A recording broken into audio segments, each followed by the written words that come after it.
Hi అండి. అందరికీ నమస్కారం. Welcome to my channel. ఈ వీడియోలో ప్రభుత్వ ఉద్యోగులకు న్యూ పీఆర్‌సీ గురించి తాజా అప్డేట్ అయితే వచ్చింది. పూర్తి వివరాలైతే వీడియోలో తెలుసుకుందాము. వీడియో అయితే ఎక్కడ గాని స్కిప్ చేయకుండా ఎండ్ వరకు చూస్తే ఎండ్ ఆఫ్ ద ఇన్ఫర్మేషన్ పూర్తిగా అర్థమవుతుంది. అలాగే వీడియో చూస్తున్న ప్రతి ఒక్కరు లైక్ చేయండి ఫ్రెండ్స్.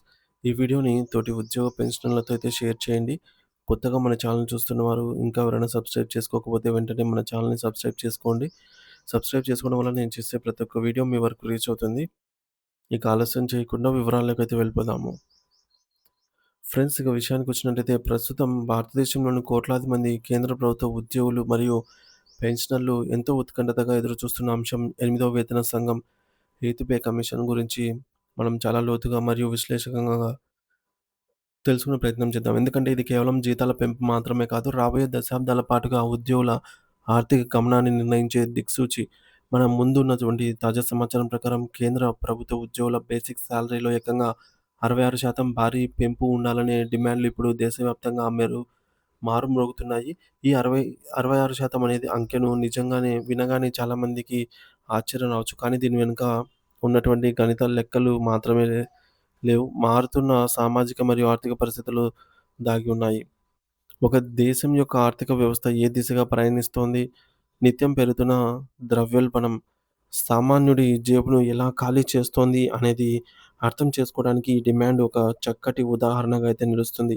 మారుతున్న మన సామాజిక పరిస్థితులు, పెరుగుతున్న కుటుంబ బాధ్యతలు మరియు ముఖ్యంగా నగరాల్లో పెరుగుతున్న జీవన వ్యయం, వీటన్నిటిని బ్యాలెన్స్ చేసే ఒక చారిత్రాత్మక అడుగుగా అయితే ఈ వేతన సంఘం నిర్ణయించడాన్ని చూడాలి. సో, ఈ నిర్ణయం కేవలం కొద్ది మందికి మాత్రమే పరిమితం కాదు. ఇది కోట్లాది మంది ప్రజల కొనుగోలు శక్తిని ప్రభావితం చేయబోతోంది. సాధారణంగా ప్రభుత్వ ఆఫీసులు అనగానే మనకు వెంటనే గుర్తొచ్చేది దుమ్ము పట్టిన ఫైల్‌లు, గుట్టలు గుట్టలుగా ఉండే కాగితాలు కదా! కానీ ఈ ఎనిమిదో వేతన సంఘం కోసం కేంద్ర ప్రభుత్వం అనుసరిస్తున్న ఫిక్స్డ్ బ్యాంక్ ప్రక్రియ అనేది పూర్తిగా ఆధునికంగా మరియు డిజిటల్ మయంగా అయితే ఉంది. ప్రభుత్వం ఇప్పుడు పాత పద్ధతులకు స్వస్తి పలికి పూర్తి స్థాయిలో డిజిటల్ విప్లవం వైపు అడుగులు వేస్తోంది.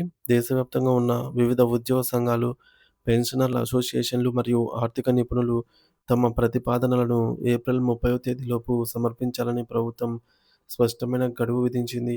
ఇక్కడ గమనించాల్సిన ఒక కఠినమైన నిబంధన ఏమిటంటే ఒక్క కాగితం కూడా భౌతికంగా పంపడానికి వీల్లేదు. ఒకవేళ ఎవరైనా పాత పద్ధతిలో పోస్ట్ ద్వారా పంపినా లేదా ఈమెయిల్‌లో పీడీఎఫ్ డాక్యుమెంట్లను అటాచ్ చేసి పంపిన వాటిని కమిషన్ అసలు పరిగణలోకి తీసుకోదు. కేవలం ఆన్‌లైన్‌లో మైగవ్ పోర్టల్ ద్వారా లేదా కమిషన్ అధికారిక వెబ్‌సైట్ ద్వారా మాత్రమే వారు సూచించిన నిర్ణీత ఫార్మాట్‌లోని డేటానైతే అప్‌లోడ్ చేయాల్సి ఉంటుందట. ఈ విధానం చూస్తుంటే ఏదో ప్రభుత్వ వ్యవస్థలా కాకుండా సిలికాన్ వ్యాలీలో ఒక అధునాతన టెక్నాలజీ కంపెనీలో ఉద్యోగాలకి దరఖాస్తు చేసుకున్నట్టుగా అనిపిస్తుంది. ఏమాత్రం పొరపాటు జరిగినా లేదా పాత పద్ధతులు వాడినా ఆ అప్లికేషన్‌లు వెంటనే రిజెక్ట్ అవుతాయి. అసలు ప్రభుత్వం ఇంత కఠినమైన డిజిటల్ నిబంధనలు ఎందుకు పెట్టిందో తెలుసుకోవాలంటే మనం గత వేతన సంఘాల అనుభవాలను ఒక్కసారి గుర్తు చేసుకోవాలి. ఏడో వేతన సంఘం సమయంలో దేశ నలుమూలల నుంచి కూడా లక్షలాది కాగితాలు, వేలాది నివేదికలు బస్తాల కొద్దీ వచ్చి పడ్డాయి. కొన్ని సంఘాలు వందల పేజీల భావోద్వేగపూరితమైనటువంటి లేఖలు రాశాయి. పాపం ఆ కమిషన్ సభ్యులు ఆ కాగితాలన్నిటిని చదివి అందులో ఉద్యోగులు అడుగుతున్న అసలు డిమాండ్ ఏమిటో వెతికి పట్టుకొని, దానిని మళ్ళీ కంప్యూటర్‌లోని ఎక్సెల్ షీట్‌లో ఎంటర్ చేయడానికి 6, 7 నెలల విలువైన సమయం వృధా అయిపోయింది. ఈ జాప్యాన్ని నివారించడానికి ఇప్పుడు డిజిటల్ పద్ధతిని ఎంచుకున్నారు. పీడీఎఫ్‌లను కూడా ఎందుకు వద్దంటున్నారంటే అవి కేవలం మనుషులు చదవటానికి మాత్రమే వీలుగా ఉంటాయి. అదే వెబ్‌సైట్ పోర్టల్ ద్వారా డేటాను సేకరిస్తే అది నేరుగా ఒక స్ట్రక్చర్డ్ డేటాబేస్‌లోకి వెళ్తుంది. దీనివల్ల ఆర్టిఫిషియల్ ఇంటెలిజెన్స్, ఏఐ లేదా ఆటోమేటెడ్ డేటా అనాలిసిస్ టూల్ ఉపయోగించి విశ్లేషించడం చాలా సులభమవుతుంది. ఏ రాష్ట్రం నుండి ఎలాంటి డిమాండ్ వస్తున్నాయి, పే గ్రేడ్ వాళ్ళు దీనిపై ఎక్కువ ఆందోళన చెందుతున్నారనేది ఒకే ఒక క్లిక్‌తో కమిషన్ ముందు రిపోర్ట్ రూపంలో ప్రత్యక్షమవుతుంది. దీనివల్ల సమాచారం క్రోడీకరణలో పారదర్శకత పెరగడమే కాకుండా కమిషన్ తన నిర్ణయాలను త్వరగా తీసుకోవడానికి వీలుంటుంది. ఇంకా అసలు విషయానికొస్తే ఆ 66% వెనుక ఉన్న లాజిక్ ఏమిటో చూద్దాము. ప్రస్తుతం కేంద్ర ప్రభుత్వ ఉద్యోగుల కనీస వేతనం నెలకు రూ. 18,000గా అయితే ఉంది. దీన్ని ఏకంగా 26,000 లేదా రూ. 30,000కు పెంచాలని ఉద్యోగ సంఘాలు పట్టుబడుతున్నాయి. అలా పెంచితే అది దాదాపు 66% పెరుగుదల అవుతుంది. ఒక సగటు పన్ను చెల్లింపుదారుడికి టాక్స్ పేయర్ కోణంలో చూస్తే అది ప్రభుత్వ ఖజానాపై భారీ భారం అనిపించవచ్చు. ప్రైవేట్ రంగంలో ఏడాదికి 5 లేదా 10% జీతం పెరుగుతుంటే, ప్రభుత్వ ఉద్యోగులకు ఒక్కసారిగా ఇంత పెంపుదల అవసరమా అని కొందరు ప్రశ్నించవచ్చు. కానీ ప్రభుత్వ వ్యవస్థలో బేసిక్ పే స్ట్రక్చర్ అనేది దాదాపు 10 ఏళ్లకోసారి మాత్రమే మారుతుంటుంది అనేది మనం మర్చిపోకూడదు. ఈ 10 ఏళ్ల కాలంలో ద్రవ్యోల్బణం సృష్టించే ప్రభావం సామాన్య ఉద్యోగిని అతలాకుతలం చేస్తుంది. ఉదాహరణకు 5 ఏళ్ల క్రితం రూ. 2000తో కిరాణా షాపుకి వెళ్తే నెల మొత్తానికి సరిపడా సరుకులొచ్చేవి. కానీ ఈరోజు అదే డబ్బుతో సగం సరుకులు కూడా రావటం లేదు. గ్యాస్ ధరలు, పెట్రోలు, పాలు, కూరగాయలు మరియు పిల్లల చదువుల ఖర్చులు ఆకాశాన్ని తాకుతున్నాయి. వేతన సంఘాల మధ్య ఉద్దేశ్యం ఉద్యోగులను అకస్మాత్తుగా ధనవంతులను చేయడం కాదు, ద్రవ్యోల్బణం వల్ల పడిపోతున్న వారి కొనుగోలు శక్తిని నిలబెట్టడం. ఒకవేళ ప్రభుత్వం జీతాలు పెంచకపోతే ఉద్యోగులు మార్కెట్‌లో వస్తువులు కొనడం తగ్గిస్తారు. తద్వారా వస్తువులకు డిమాండ్ పడిపోయి ఫ్యాక్టరీలు ఉత్పత్తి తగ్గిస్తాయి. ఇది పరోక్షంగా ప్రైవేట్ సెక్టార్‌లో కూడా ఉద్యోగాల కోతకు దారితీస్తుంది. కాబట్టి ఈ 66% పెంపనేది గడిచిన దశాబ్ద కాలంగా పెరిగిన ఖర్చులకు ఒక అడ్జస్ట్‌మెంట్ మాత్రమే. అయితే ఈసారి ఉద్యోగులు కేవలం జీతాల పెంపునే కాకుండా జీతాలను లెక్కించే ఆ పునాదినే ఆహ్, అంటే ఆ ఫార్ములానే మార్చాలని కోరుతున్నారు. ఇప్పటివరకు ప్రభుత్వ జీతాలను లెక్కించడానికి 1956 నాటి పాత ఫార్ములాను వాడుతున్నారు. 1956లో ఒక కుటుంబంలో సగటున ముగ్గురు వ్యక్తులు భార్య, భర్త, ఒక బిడ్డ ఉంటారని ఒక యూనిట్‌గా తీసుకొని లెక్కించేవారు. కానీ ఇప్పుడు కాలం మారిపోయింది.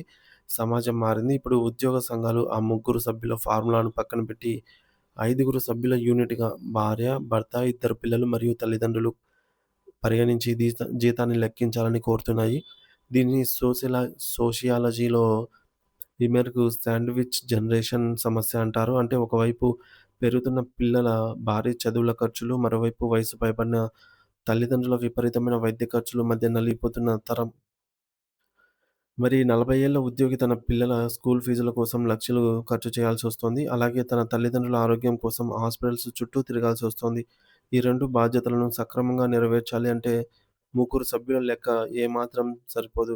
ఈ ఎనిమిదో వేతన సంఘం గనక ఐదుగురు సభ్యుల యూనిట్ డిమాండ్‌ను అంగీకరిస్తే అది పేరోల్ చరిత్రలోనే ఒక విప్లవాత్మకమైన మార్పవుతుంది. అలాగే ఈ కమిషన్ కేవలం బేసిక్ పే మాత్రమే కాకుండా ఇంటి అద్దె భత్యం హెచ్ఆర్ఏ మరియు ప్రయాణ భత్యం టీఏపై కూడా ప్రత్యేక దృష్టి పెడుతోంది. మన నగరాలు ఎంతలా విస్తరించాయో మనందరికీ తెలుసు. హైదరాబాద్ లేదా బెంగుళూరు వంటి నగరాల్లో ఆఫీసుల చుట్టూ ఇంటి అద్దెలు సామాన్యునికి అందనంత ఎత్తులో ఉన్నాయి.